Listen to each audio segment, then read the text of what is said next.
léegi li ñuy dénkaane moo di jullit ñi rek bu ñu fàtte seen bopp, ndax ku fàtte sa bopp yàlla fàtte la, yàlla du la fàtte waaye daf lay fàttel day mel ne ku la fàtte.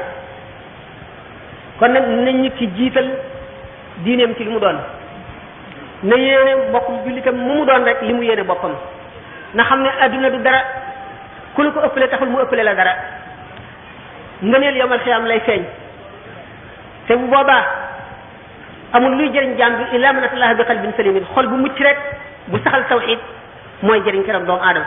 jëf ji rafet rek ak ngëm moom la jaam di rawee moroom keroog. nee ñu tayeel jarul ñàkk, bànneex jarul gàcce, adduna jarul àllaaxira. ñett ñooñu ku ci jëne lenn ci ñett yooyu rek da nga toog ba rëcc ko.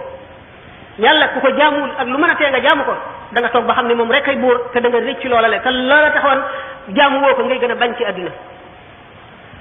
sallallahu alayhi wa sallam la suñu borom yónni ci jaam ñi, ku ko xamul tey da nga ko xam ëllëg. l'islam mooy diine ji yàlla nangu, inna diina inda llahi l'islam, nee na wa man yabtaghi ghayra al-islami diinan falan yuqbala minhu, ku sàkku jeneen diine ju dul l'islam duñ ko nangu mukk yawmal qiyaama. te nee na gaa ñi nga xam ne jàdd nañu yoon wa ba tooñ, bu ëllëgee lu fees suuf si ci wuru sa xaalis ñu bëgg koo jotee seen bopp ni ma ko waxee woon sànq, suñu borom du ko nangu de.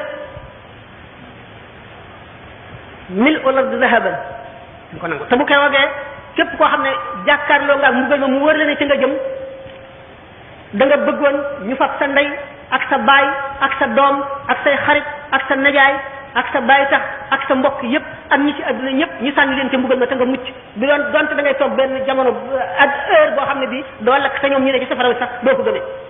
xam nga ne foofu tiis na, koo xam ne buñ ne la woon ñëwal ñu fab sa ndey sa baay sa doom say xarit say jege ñaale say am ji jàmm ak ñi ci suuf si ñëpp ñu sànni leen ca te nga mucc nga nangu doo ko gëmee booba tiis na trop. asalaamaaleykum wa rahmatulah.